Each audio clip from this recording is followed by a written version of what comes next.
¿Quién decide si vale la pena extraer oro? Nadie en particular. Es un proceso descentralizado. Si me resulta rentable, lo hago. Y es completamente ingobernable. Si te pones a pensar, el sistema de precios es un sistema de señales. Muy simple. ¿Qué necesitas vos para participar en un mercado? Para entender si estás ganando o perdiendo. Y por lo tanto, para contribuir, necesitas saber sumar y restar.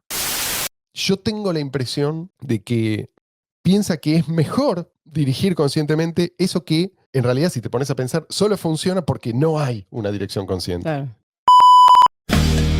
No hay almuerzo gratis.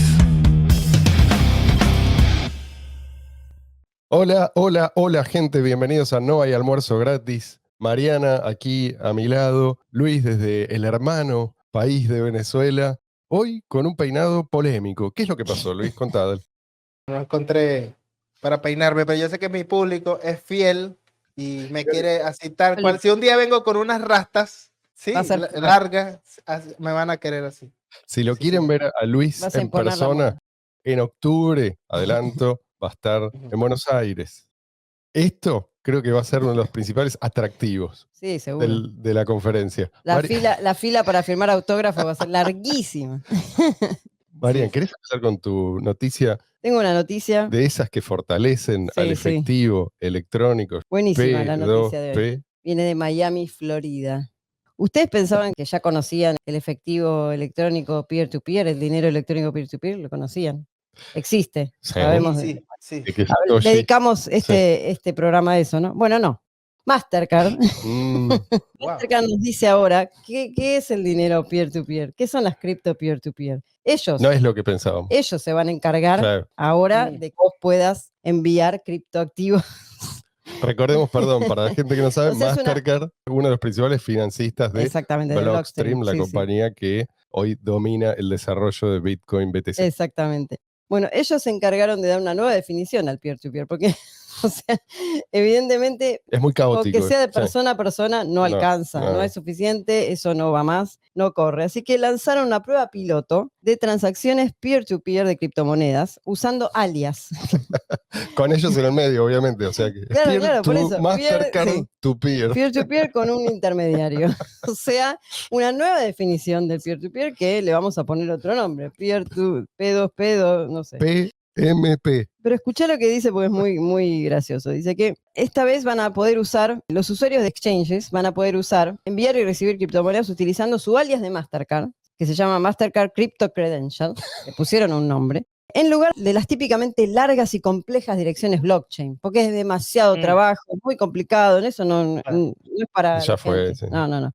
Y entonces dice que esto va a permitir evitar errores. Perdón, aclaremos que esto que dicen... El error es abrir la cuenta con ellos, pero... Sí. ¿Quién se fija? El error es darle todos tus datos biométricos. Supuestamente vienen a resolver un problema que requiere centralización, requiere que ellos estén en el medio, sí, que vos tenés dos peers, pero ellos están en el medio, con lo cual no son peers. No. Los requieren ellos. Pero digo, esto ya está resuelto hace mucho tiempo. Se resuelve a nivel billetera. Claro.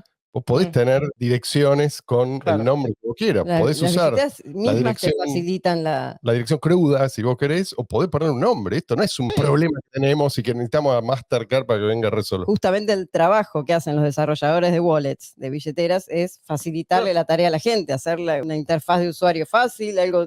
Y la mayoría de la gente probablemente no lo requiera. Es un invento de ellos que esto es necesario. Pero así que todos contentos. Hay ciertos exchanges que están mencionados, no los voy a mencionar, pero se puede usar en América Latina y en Europa, ¿sí? Acá te dice todos los países que lo pueden usar y van a poder hacer transferencias transfronterizas y también nacionales. Luis, perdón, ibas a decir algo. Iba a decir que con respecto a los nombres de usuario, por ejemplo, con Zapit tú puedes tener tu billetera con tu nombre de usuario y las otras billeteras Zapit lo reconocen. Lo que no tienes ahí es la posibilidad de que te bloqueen todos los fondos, que te desplumen y te digan... Que introduce Mastercard. De que sepan todo. Es una ventaja para Mastercard, no para el usuario. O de que sepan todo lo que estás haciendo en cada momento y en cada lugar. Quizás haces un pago de más de una cantidad y te dicen que te escanees de nuevo el rostro para verificar que eres tú y que no puedes decir que te estaban robando la billetera, los fondos. Ya ahora no es suficiente escanear el rostro. ahora te piden que hables al micrófono Claro. del móvil. Reconocimiento de voz, sí, Sí, sí. y además que te muevas, no solamente que te saques una foto, que mandes video. Sí. Mm. Bueno, dice que con esto buscan agilizar las transacciones, porque se ve que no eran muy ágiles las transacciones, no sé dónde. Y además eliminar los errores de los usuarios. Están muy Perdón, preocupados por los agilizar, usuarios. fíjate, agilizar las Sí, transacciones. sí, ¿De qué sí. están hablando? ¿De qué están hablando? Ellos financiaron Blockstream. ¿Qué hizo Blockstream? ¿Sí? El lentecer y hacer las transacciones más inciertas. Bueno, Desagilizarla. esa fue la gran Entonces contribución. ahora, ups. Y de golpe aparece Mastercard con una solución, entre Sí, comillas. sí. Gracias, Mastercard, y de todos sus amigos. Antes de empezar, creo que Ray Youssef, nuestro amigo, Ray Youssef merece un desagravio, no sé si están de acuerdo, porque la vez pasada, pobre, lo tiramos abajo de un tren, Sí. porque lo Bueno, merecía. pero con justa razón. Lo Hoy bueno no es que sé- siempre nos da tema para hablar, ¿no? Cada No sé, episodio podemos no sé qué le pasa a este tipo, pero la vez pasada, si ustedes, creo que Luis pusiste vos, no sé si el link, pero Sí, sí. le pusiste ahí en pantalla ese Sí. largo tweet. Todo lo que dijo, sí. dijo, Pidiendo disculpas y hablando de Warcraft. Incluso es la miniatura. Ray Youssef es la miniatura de nuestro episodio anterior. Porque hablaba de segundas y terceras capas, ¿no? Sí. Bueno, nos tiene totalmente desconcertados. Se arrodilló ante los maximalistas de BTC, les pidió disculpas y ahora volvió a la carga. Así que no sabemos qué va a pasar la semana que viene, pero seguramente vamos a hablar Después también les contamos. de Ray Youssef. Pero ahora Sí. otra vez está Pero bueno, hablando bien de Bitcoin Cash y de todas las ventajas y todo, y diciendo que lo otro no funciona. en realidad lo que está diciendo últimamente, por lo que vengo leyendo, Yo creo que fue que vio nuestro episodio anterior, entonces cayó en cuenta. sí. Bueno, hoy vamos vamos a dejar a un costado a Ray, vamos a dejarlo tranquilo y dejemos a ver cómo es que por ahí está en un proceso y hay que dejar que llegue él solito a las conclusiones correctas. Yo creo que después de haber leído el libro de Roger Ver es muy difícil, salvo que tengas una razón social, digamos, para callarte, y es muy difícil, digamos, por ahí llegaste a las conclusiones correctas, pero no te animás a mencionarlo en determinados círculos. Ujú. Pero no tiene fisuras ese libro, no hay por dónde entrarle. Por eso es que nadie habla de ese libro puntualmente, nadie te dice, no, mira, esto es incorrecto, tú no escuché a nadie, no sé, si ustedes, por favor, si hay alguien que leyó o escribió algún artículo criticando algún aspecto de este libro, por favor, pues yo estoy buscando eso. No, Bueno, el cultish, dijeron. sí, está bien, Como pero que es, Como como es se un- dice siempre. para los que son de una es secta. un epíteto, qué sé yo, pero dame Bueno, argumentos. por eso te digo, encontré agravios, pero no argumentos. Bueno, entonces decía que hoy nos vamos a ocupar ya no de Ray Youssef, como la semana pasada, sino de Justin Bonds, que es un tipo que yo honestamente admiro, lo sigo hace mucho tiempo, me parece muy interesante, me parece es uno de los tipos que se plantó frente a la turba, y eso hay que destacarlo, no es fácil, y se bancó el trato que le dieron, por ejemplo, a un Roger Ver. Ujú. Y sigue bancándosela. Esto que Ray Youssef, viste, no sabemos si se va a bancar o no, o sea, si va a seguir adelante o si es puro bla bla. Bueno, Justin no, él sigue insistiendo. Dice, bueno, mira, está bien, sí, en este momento el mercado, entre comillas, decide esto, pero hay un fundamento y hay que estudiar ese fundamento. Esto es algo que me parece muy importante. Hay muy pocos haciendo esto en Criptolandia. Y él dirige un fondo, una especie de fondo de inversión cripto, no me acuerdo dónde, creo que en Holanda. Entonces se dedica a esto, a investigar los fundamentals, por así decirlo, de los Ujú. distintos proyectos. Algunos que le interesan más, que le interesan menos, y hace como una suerte de ranking de proyectos en función de lo que para él es lo más importante, ¿sí?, que tiene que tener para resultar exitoso. Y según él, una de las cosas más importantes y no resueltas es esto del sistema de gobernanza.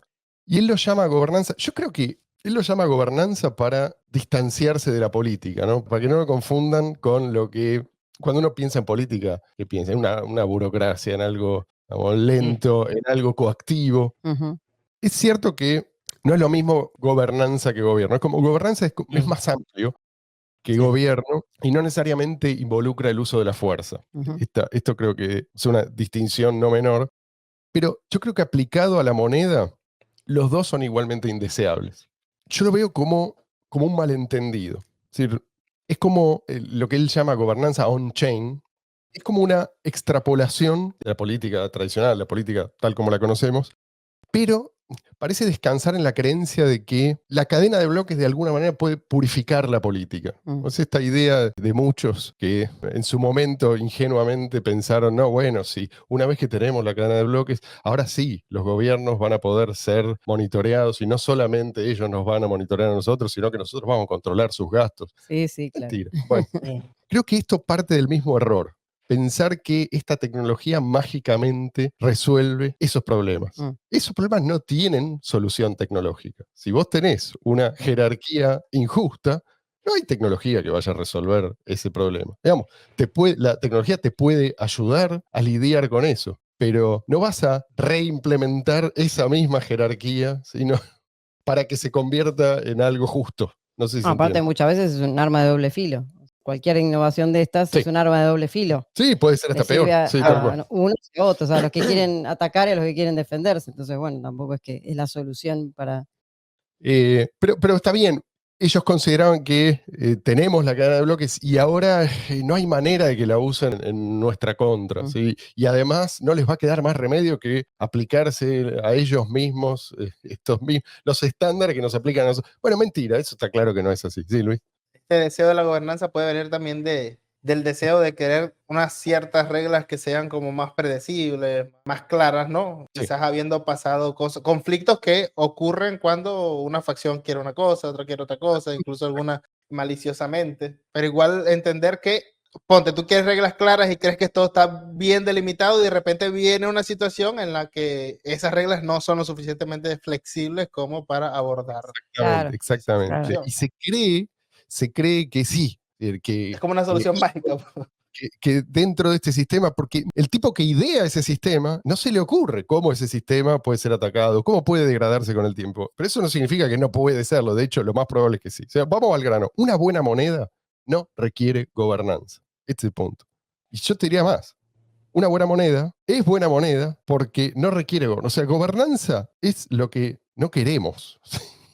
No Pasa es- que es una cuestión de a veces de la ansiedad del tema de la toma de decisiones, ¿no? O sea, hay gente que como que se pone ansioso ante, bueno, va a haber que tomar una decisión, uy, ¿qué vamos a entonces poder hacer algo, que haya algo, Yo creo que el algún malentendido modelo pasa por previo? quién tiene que tomar esa decisión. Claro, bueno, Es decir, o sea, la toma de decisiones es el conflicto. Entonces, si todavía no se plantearon las situaciones, esperemos. A ver, cuando llega la situación, se toman las decisiones, el mercado o los usuarios o lo que sea toman las decisiones, pero de antemano predecir todos los escenarios posibles es imposible.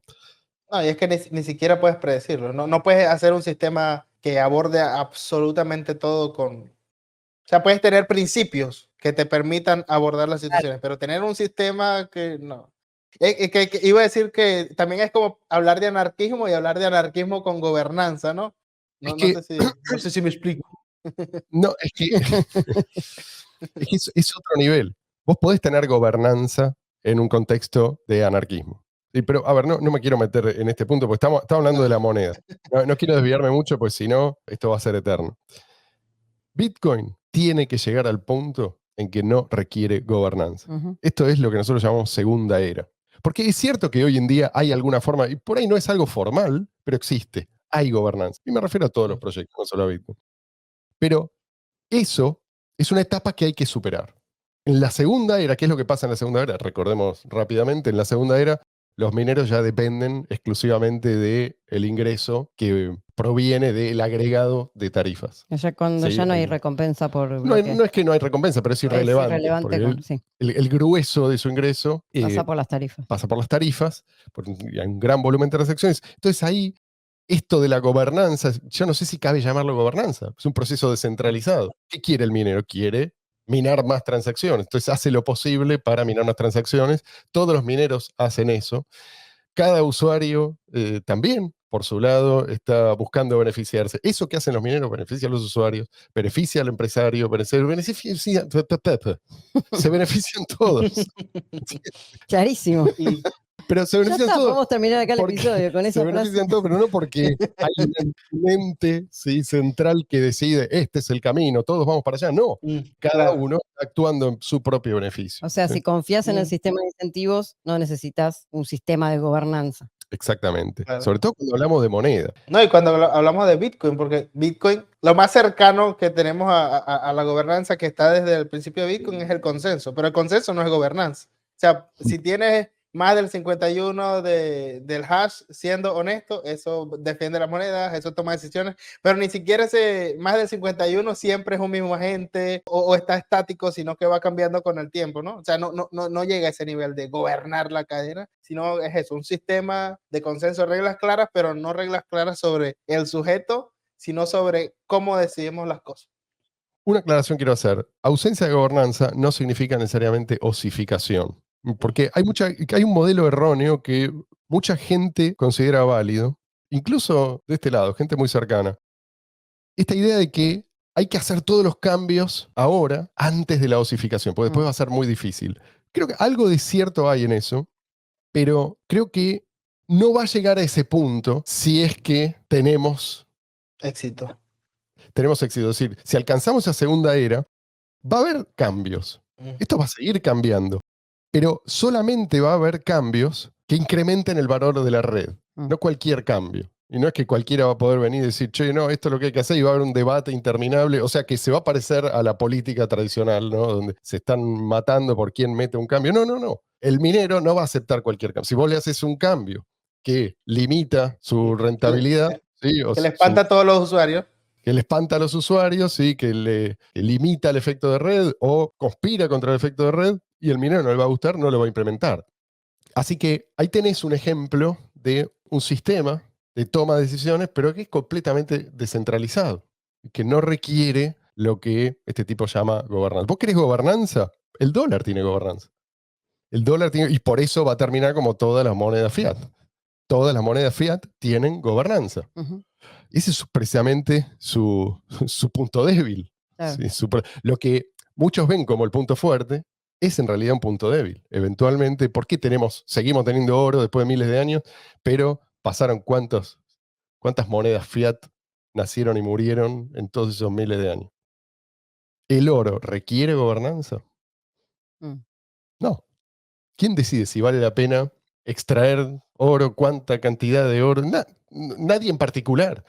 Lo están decidiendo montones de personas. Es un proceso descentralizado. Si me resulta rentable, lo hago. Y es completamente ingobernable. Si yo puedo sacar oro, si puedo con una cucharita, lo hago. Y esto es algo parecido en ese aspecto a Bitcoin. Cualquiera puede enchufarse a la red en cualquier lugar del mundo. También esto es ingobernable.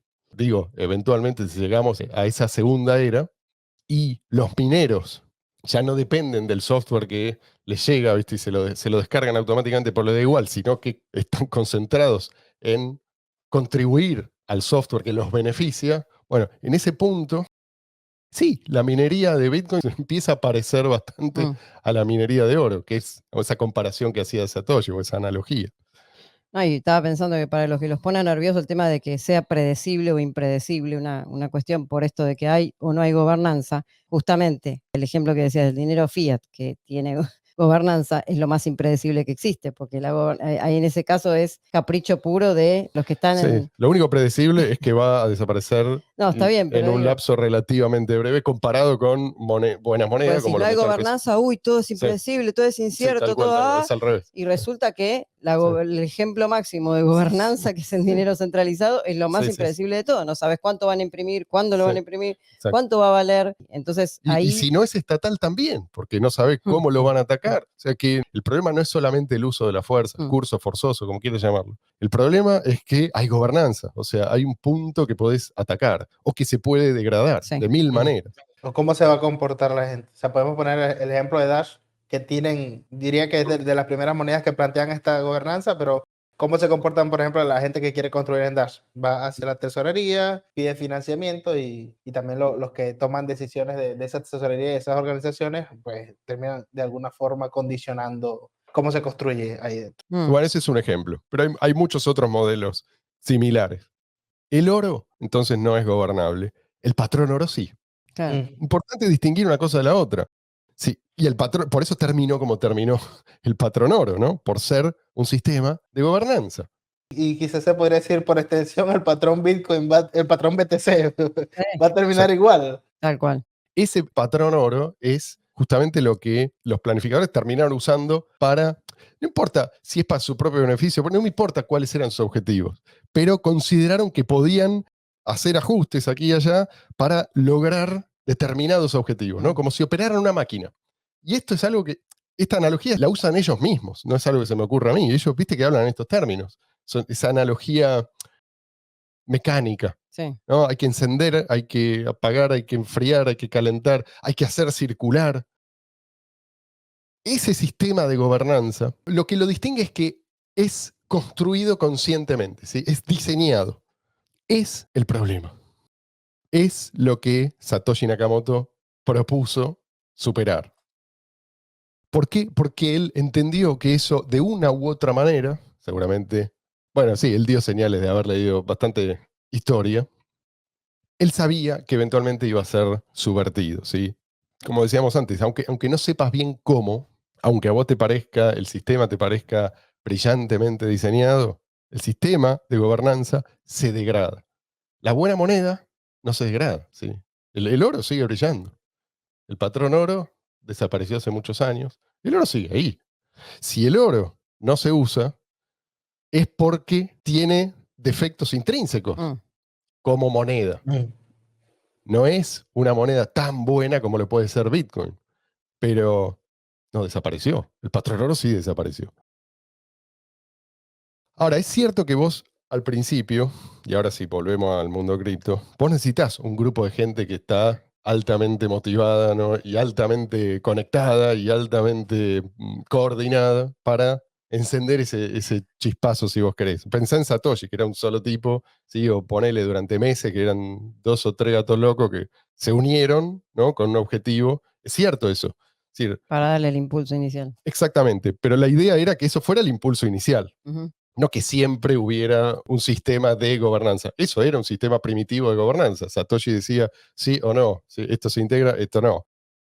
Pero eso no es eterno, ¿sí? Tiene que ser el desencadenante de un proceso que es mentalmente es inabarcable, ¿sí? O sea, eventualmente esos incentivos que son puramente económicos tienen que activarse y ahí es donde se produce, podemos decir, la magia. Digo magia porque es algo que vos podés entender que es extraordinariamente complejo, pero no podés dominarlo, Mm. ¿sí? No podés comprenderlo en todos sus detalles. Ahí es donde esa coordinación tiene lugar, pero ya entre millones de personas, ¿sí? Personas que, por supuesto, no tienen ningún vínculo directo entre sí, ¿no? Entonces ahí ya creo que podés empezar a hacer una comparación justa con el oro e incluso superarlo. Pero no llegamos a ese punto. Hoy vamos a apoyarnos un poco en la obra del maestro Federico Hayek, uno de mis pensadores favoritos. Hayek no era anarquista, pero... Sí, Luis.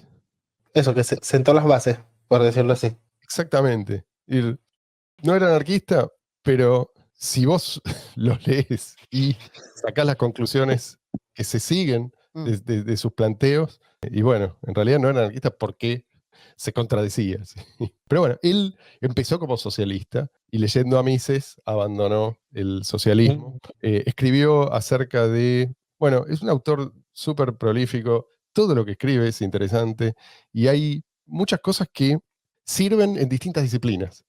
De hecho, creo que él empezó estudiando sistemas biológicos, tratando de modelar la mente humana. Empezó por ese lado, ¿sí? Después se fue arrimando más a cuestiones sociales. Eventualmente ganó, no me acuerdo, en el año 70 y pico, el Premio Nobel de Economía. Uno de los pocos ganadores de Premio Nobel dentro de la escuela austríaca. Ujú. Creo que otro es Kirchner, pero no sé si hay muchos más. Bueno, vamos a citarlo porque creo que merece la pena, aunque sea para darlo a conocer, leer un par de páginas de uno de sus libros más conocidos, que se llama La fatal arrogancia. Él, en síntesis, llegó a la conclusión de que las instituciones sociales más poderosas, en el sentido de más influyentes y más duraderas, surgen siempre en forma espontánea. O sea, no son las instituciones planificadas. Y si son planificadas, no necesariamente dan los resultados que buscan los planificadores. ¿Sí? Puede ser que en parte sean planificadas, pero no es que nos benefician de la manera en que los planificadores creían que nos iban a beneficiar. Es decir, no son instituciones gobernables. Entonces, estas instituciones surgen en forma espontánea y descentralizada. Surgen para resolver distintos tipos de problemas. Él da distintos ejemplos y considera que estas son instituciones sociales. Por ejemplo, el lenguaje, Mm. ¿sí? El dinero, los mercados, la ley también. Esto es algo que a mucha gente por ahí hoy le llama la atención, pero el origen de la ley no es lo que hoy conocemos. ¿Sí? A un quilado se le ocurrió tal cosa y lo votaron, levantaron suficientes manos, ya está, esto es ley. No, no es así. Sí. Mises comienza diciendo que el derecho no se puede originar del derecho, sino que el Estado previo al derecho es necesariamente la violencia. Sí, sí, sí. La ley surge para facilitar, para mejorar la convivencia entre seres humanos. Esto que nos imponen hoy muchas veces es todo lo contrario. O sea, Claro. esto genera conflicto. Bueno.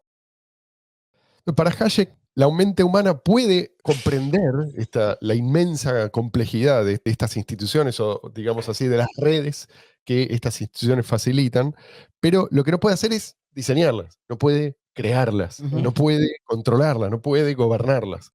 ¿Sí? Entonces, así como pasa con los procesos biológicos, vos podés entenderlos, pero hasta ahí llegaste.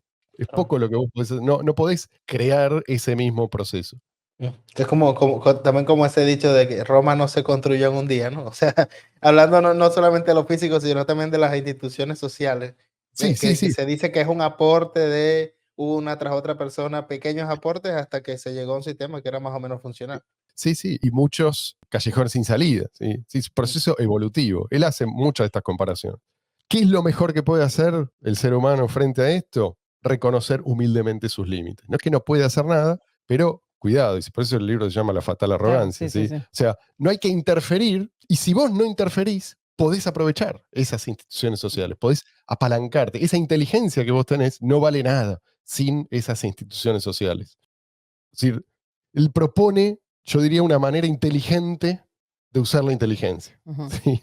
O sea, es como que tenemos este sesgo. Nos parece que la inteligencia humana es algo, y lo es, o sea, es algo maravilloso, pero en realidad la inteligencia humana es lo último. Quiero decir, me refiero a las operaciones mentales más elevadas. Evolutivamente es lo último, es como un software en beta. Ujú. ¿Sí? En cambio, todo lo previo requirió millones y millones y millones de años. Por eso nos parece simple lo que en realidad es ultra complejo. Claro. ¿Sí? Todas las operaciones que para nosotros son, viste que la gente dice, che, ¿cómo puede ser que tenemos inteligencia artificial y no tenemos ningún robot que pueda hacer todas esas cosas que hace, no sé, un obrero?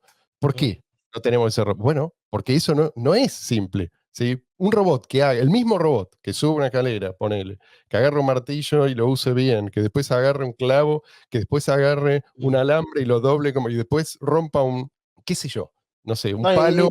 y eso es lo de menos, porque estás describiendo lo que tú quieres, el producto, pero la cuestión es que sepa lidiar aparte con todas las otras situaciones Todo lo fortuito, claro. que puedan ocurrir en el interín. Exacto. Pero además me refiero a la motricidad, ¿sí? Ujú. Fina, gruesa, cambiando de una a la otra. Esto, bueno, ¿por qué nos parece simple? Pues ya lo tenemos incorporado, ¿sí? Porque es como un software recontra testeado. Entonces tenemos este sesgo. Sí, Luis, perdón. Iba a aportar que todo lo que viene de la prueba y error anterior, la cuestión es que requirió chocarse con la realidad una y otra vez. Claro, Sí, tal cual. y millones y millones de víctimas, ¿no?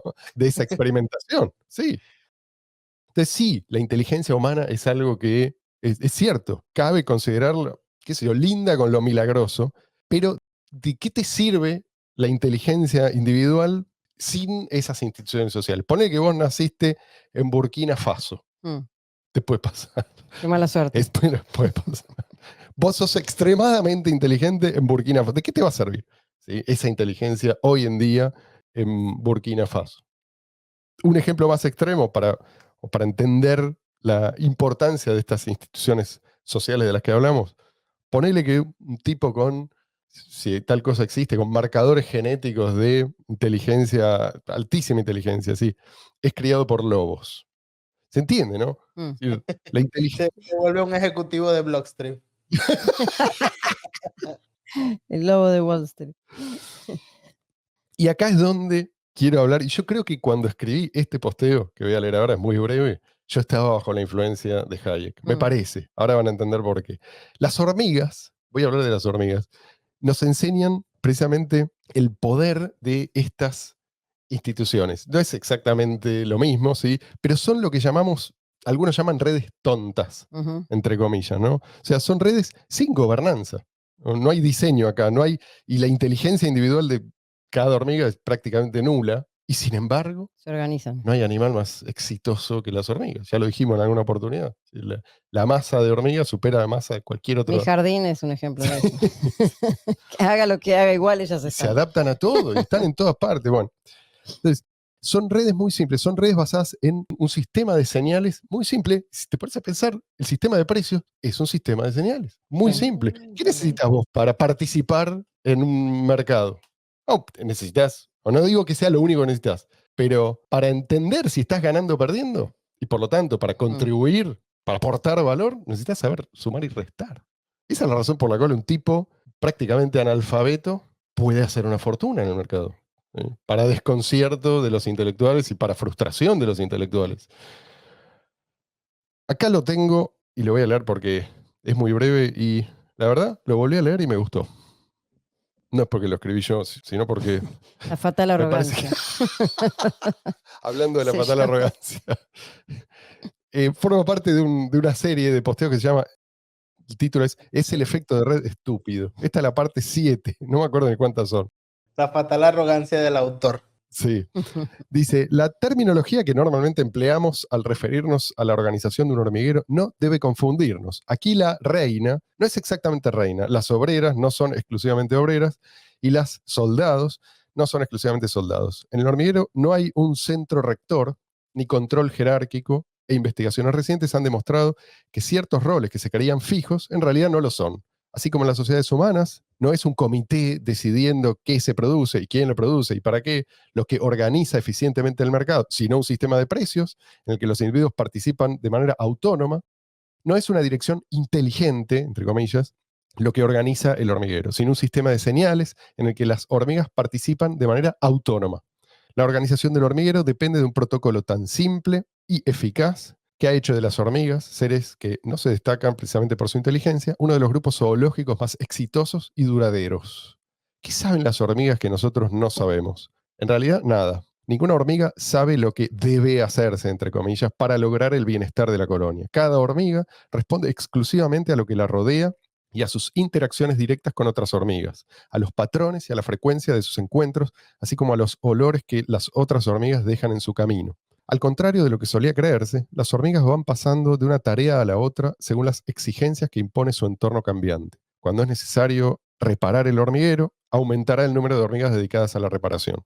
Cuando es urgente defenderlo, más hormigas asumirán el rol de soldados. Cuando escasea el alimento, más hormigas dedicarán sus horas a la búsqueda y acopio de alimento. Pero, ¿a qué viene tanta admiración por las hormigas? ¿Acaso el autor, tras admitir que las hormigas son seres tontos, entre comillas, que forman redes tontas, pretende que los humanos nos comportemos como ellas? Lo que digo es que hay mucho que aprender de la forma en que estos insectos se organizan, precisamente porque la clave de su éxito no reside en la inteligencia de cada hormiga, ni, como creen los que tienden a proyectar sus fantasías planificadoras, en la inteligencia, entre comillas, del protocolo que mantiene viva, robusta y funcional su red social. La extraordinaria capacidad de adaptación de las colonias de hormigas sugiere que la inteligencia de cada uno de los agentes que integran una red social importa menos que la confiabilidad del protocolo a través del cual ellos se comunican. Entre los humanos, eso significa que los prodigios del mercado no se deben tanto al coeficiente intelectual de científicos, inventores y empresarios, como a su libertad para actuar en ese oasis de certidumbre que es un esquema normativo simple, duradero y estable. Aunque es cierto que la inteligencia es y seguirá siendo nuestra gran ventaja evolutiva, nada es más peligroso para nuestra especie que confiarle a un grupo de seres humanos el diseño y la gestión de un sistema de organización social, entre comillas, inteligente. O sea que no hay una hormiga llamada hormiga Sechet que se lleva el 32% de todo el producto. Esa es la hormiga reina. La reina que no fue. Entonces, se entiende, ¿no? O sea, nadie diseñó el sistema que organiza el hormiguero y nadie dirige el hormiguero. Y sin embargo, el hormiguero funciona tan bien. Si funciona bien, yo diría, es en la medida en que carece de dirección consciente. ¿Sí? De vuelta, es un ejemplo extremo. Yo no estoy diciendo que tenemos que empezar, tenemos que hacer todo lo que hacen las hormigas, porque no somos hormigas. Pero sí algo de esto se puede aplicar, digamos, se puede decir lo mismo de las instituciones sociales Mm. más importantes, ¿no? Es decir, yo tengo la impresión de que Justin Bonds, piensa que es mejor dirigir conscientemente eso que, en realidad, si te pones a pensar, solo funciona porque no hay una dirección consciente, Claro. ¿no? Bueno, les voy a leer, ¿me permiten darme el lujo de compartir un par de No, páginas de La fatal arrogancia? Porque este punto creo que lo no. esclarece el propio Hayek. ¿Qué pasa si te decimos que no? Se termina el episodio. ¿Sabes qué lo voy a hacer? Yo tenía un montón de páginas señaladas. Voy a leer solamente un pequeño párrafo, ¿sí? Que es como la fatal arrogancia encapsulada, ¿sí? Esto de el enfoque evolucionista. Creo que acá, en este párrafito que voy a leer, el tipo es poco. Si se quedan con ganas, léanlo ustedes, pero van a entender a qué se refiere cuando habla de los límites de la razón humana. Eso de las hormigas, me acuerdo cuando escribiste ese Sí. post que lo posteamos, habíamos visto una charla TED. Sí, sí. Una charla TED que hablaba de todo el tema de esta investigación acerca de las hormigas. Sí, sí. ¿Se ve ahí? Sí, sí, sí. La fatale arrogancia en italiano. Es la versión que lee Luis. Nosotros, español e inglés por ahora. Bajo la influencia de Descartes, como Mariana me va a corregir, perdón, que es muy severa mi profesora de francés. Este moderno racionalismo no solo desecha la tradición, sino que no duda incluso en afirmar que la razón está en condiciones de perseguir directamente cualquier meta sin necesidad de intermediaciones, así como que con autonomía plena puede crearse, sobre la base de la razón, un mundo nuevo, una nueva moral, un nuevo orden legal y hasta un nuevo y más adecuado lenguaje. Aunque tales pretensiones carecen de todo fundamento, no dejan por ello de condicionar en aspectos cruciales el pensamiento científico actual, así como la mayor parte de las actitudes adoptadas por nuestros escritores, artistas e intelectuales. Sí, me doy cuenta de que esto me quedo muy corto. No le hago justicia a Hayek, con esto no explica demasiado, es como... Pero bueno, los dejo a ustedes seguir, porque si no, esto va a ser eterno. Tenía como 2 páginas enteras para leer, pero me parece que vamos a hacer dormir a más de uno. Él habla de racionalismo constructivista, ¿sí? Él no es irracional o antirracional. Él dice, pongamos la razón en su lugar. ¿Sí? Esta idea de que vos podés, digamos, de la omnipotencia de la razón, es lo que condujo al socialismo. El socialismo se apoya en esta pretensión. Y bueno, aparte, Es la idea, sí, sí, cuando estás hablando de individuos, de comunidades, de organizaciones sociales, el tema de tener todo planificado es algo que después, ante las cosas imprevistas, no sabes qué hacer. O sea, es imposible. Si vos decís, bueno, este se encarga de esto, este se encarga de esto, y hay algo que vos no tomaste en cuenta, algo que sucede. O sea, lo que pasa con las hormigas, esto de la adaptabilidad exacto. que Por eso tiene que tienen ser en su simple. organización, es justamente lo que las hace exitosas, el hecho de poder adaptarse a Exacto. las distintas situaciones. Lo mismo pasa con el mercado, los precios, ¿no? O sea, Exactamente. adaptarse a la oferta, a la demanda, todas las cosas que van sucediendo en un momento, algo A los sucede. cambios del entorno. Por eso, Sí, sí. incluso cambios en el clima o lo Sí, que sí. sea, pueden llegar a hacer que algo sea más necesario que otra cosa. Sí. Bueno, si vos no tenés un sistema adaptable, Exactamente. flexible, y tenés una burocracia rígida, una planificación centralizada, que cada uno se encarga de una cosa y todo tiene que ser así, en el momento de lo impredecible, Ahí está la está fatal frito. arrogancia. No, Sí. y no solo no tienes un sistema flexible, sino que el sistema no es flexible porque si alguien se sale de esas pautas, le meten un... Sigan. Sí. a la guillotina. Yo creo que Justin Bonds cae en una falacia. Es esta idea de que si tenemos castellano, si tenemos idioma español, es porque hay una Real Real Academia, Academia. ¿no? Digo, no creo que haya gente que crea esto, pero se comportan como si lo creyeran. Bueno, la Real Academia Española justamente es un ejemplo de adaptabilidad, o sea, permanentemente están revisando. Está persiguiendo por detrás, no Claro, está creando están nada. revisando Sí, cómo se habla y sí. dicen, bueno, estas palabras ya no se usan más, Claro. estas palabras se incorporaron y las van Pero- incorporando a su diccionario. Pero no es que crean ni dirigen el Nada, proceso. nada, es nada más una muestra de lo que ya está, de lo que se construyó Sí. orgánicamente. Exacto. Es decir, vos no vas a No, cambiar. y incluso Si vos le das incluso más. llevan secciones como latinoamericanismo, usos en tal parte, en los Andes, específicamente en Venezuela, en tal región. O sea, Tal cual. Y eso es un lenguaje que está vivo. Haya o no, la Real Academia puede desaparecer, el lenguaje No la va a seguir ahí, necesitamos. el castellano va a seguir ahí. Y no importa quién tiene más poder circunstancialmente en la Real Academia, o quién tiene más staking, o a qué agentes vos le das más transitoriamente más poder de decisión, no importa. La gente no está pensando en la Real Academia a la hora de actuar, ¿sí? Tal cual. A ver qué palabra voy a usar. ¿Me lo permite la Real Academia? ¿Lo considera correcto? ¿Sí? O ya está, no se usa más esta palabra. A nadie le importa. Creo que esto de las hormigas viene al caso porque también es como plantear que se puede mejorar el funcionamiento del hormiguero si vos, ¿no?, haces cambios estratégicos, ¿no? Por ejemplo, sacás a la reina y pones a una asamblea de hormigas obreras. Pero digo, La este error, cooperativa. claro, porque vos pensás que por ahí pasa el poder realmente, o el poder en el sentido de la capacidad de cambiar para mejor, ¿sí? O de cumplir ciertos objetivos sociales. No, la reina no decide nada, ¿sí? No, a ver, no es que no decide, no tiene la capacidad per se de mejorar nada y tampoco las obreras, ¿sí? Aún si tuvieran inteligencia humana, este es el punto. No importa quién vos pongas a cargo del hormiguero, no lo vas a hacer funcionar mejor, aunque seas Einstein multiplicado por 1000, ¿sí? No, si tuvieran inteligencia humana probablemente se extinguiría. Ya está. Seamos honestos. Bueno, a mí me parece que Bonds se parece un poco a esos tipos que están siempre buscando, infructuosamente, ¿no?, mejorar la democracia. Es decir, están buscando, ellos consideran que la democracia es un sistema perfectible, entonces están como pensando a ver en qué nos equivocamos. Mm. En realidad, ¿cuántos votos hacen falta? ¿Cuánta gente hay que tener en cuenta? ¿Cómo los sumamos? ¿Cuántos representantes son realmente representativos? Como si esa fuera la clave del éxito de una sociedad. Es decir, si vos, esto es lo que ellos piensan, ¿no? Si vos encontraste la solución finalmente, ahí sí podés instalarle ese software, es decir, a Burkina Faso, y ya está, instantáneamente se te convierte en Suiza. Bueno, lo lamento, muchachos, pero no es así. Suicida Y esto, Faso. Sí, sí. Suicida Faso. Suicida Faso. No. O sea, no estás mejorando. Lo que estás haciendo en todo caso es reordenar las sillas en el Titanic. No sé si escucharon esta. Ujú. Es decir, vos estás haciendo cambios que son cosméticos, no hay ningún cambio de fondo, pero aunque te parece que progresás, pues te vas hundiendo. Porque esa es la naturaleza de la democracia. O sea, si vos tenés un sistema que se basa en ideas erróneas, ¿cuál es la idea fundamentalmente? ¿Cuál es la idea? Que una mayoría siempre tiene razón y por lo tanto hay que hacerle caso.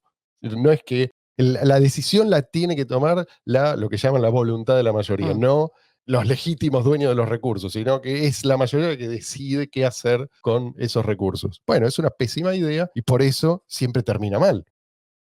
Toda esa experimentación con distintas formas de democracia está, yo diría, mal orientada.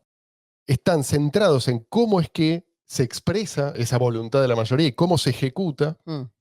sin ampliar el foco, que es por qué esto no funciona. ¿Por qué esto no funciona? ¿Por qué siempre tenemos que estar haciendo cambios? Si funcionara, si fuera esa panacea que nos dice la democracia, no tendríamos que estar siempre haciendo experimentos y volviendo. No, en realidad los que tenían razón eran los padres fundadores. No, los que tenían razón eran los reformistas. No, los revolucionarios. Todos se dicen democráticos. Y sin embargo, no hay progreso. Digamos, si hay progreso es a pesar A de pesar, todos sí, tal cual. estos cambios, estas reformas. Entonces, terminás así con muchas veces un número creciente de reglas que se van como apilando, ¿no? Es un montón de leyes arbitrarias que terminan paralizando la economía, ¿no?, si realmente se hacen cumplir. Un ejemplo de esto, creo que volviendo al mundo cripto, es Lightning Network. ¿Sí? Esto es justo lo contrario a lo que planteó Satoshi. Por un lado tenés el elegante sistema de incentivos de Satoshi Nakamoto, por otro lado tenés esta monstruosidad que requiere constantemente parches y cambios y reformas y reformulaciones, y todos sueñan con que algún día van a venir los desarrolladores que van a resolver todo mágicamente. Nadie sabe cómo. La verdad es que si vos de vuelta abrís el foco y decís, che, ¿qué estamos haciendo acá? ¿No será que estamos desperdiciando recursos en un sistema que no se puede salvar? Y esto corre para todos los, no, Lightning es un ejemplo nada más, pero creo que cualquiera de estos otros sistemas de votación on-chain estos que estudia Justin Bones para ver cuál es el correcto, ¿sí? Cuál es la correcta forma de organizar la gobernanza, están igualmente condenados. Eso no puede persistir indefinidamente. Yo lo veo como distracciones. Es decir, creo que esto, lamentablemente, ¿no? Porque yo creo que es un tipo muy, muy capaz, muy inteligente. Si viera esto, si entendiera esto, no estaría perdiendo tanto tiempo en multitud de proyectos que dicen estar haciendo grandes aportes, ¿sí? a la gobernanza. Creo que, y yo no es que me opongo a la experimentación, digo, los recursos son limitados. Si vas a experimentar, experimenta realmente. No experimentes con algo que está destinado a fracasar si ya entendiste por qué está destinado a fracasar. Estoy viendo que no nos queda mucho tiempo. Tengo más cosas para decir, pero si arranco, creo que tenemos para otra hora más y no es la idea.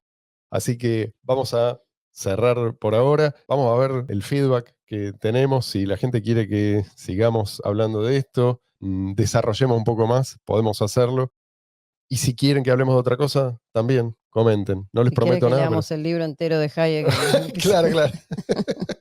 Quieren verme a mí acá sentado. Hacemos un audiolibro. Yo voy a decir que si quieren ver el patrón de BTC, muchos quizás se lo imaginan como que ay, los estados van a adoptar Bitcoin y de repente no van a atacar Bitcoin porque como les conviene mantenerlo ahí. En realidad quizás lo que va a pasar es que van a sacar su cartera de CBDC, así como la de la noticia, y los van a poner a usar a todos sustitutos monetarios y de repente la mayoría de la gente que invierte en Bitcoin ni siquiera toca Bitcoin. Así que ese es el verdadero patrón BTC que se parece al patrón oro. Sí, sí, te gusta la Eso quería gobernanza, decir, eso quería decir antes de terminar. bancate la gobernanza. Gente, muchísimas gracias entonces por acompañarnos una vez más. Nos encanta saber qué es lo que piensan, así que por favor dejen ahí sus comentarios. Nos volveremos a encontrar cuando, Marian, el domingo de la semana que viene, si Dios quiere.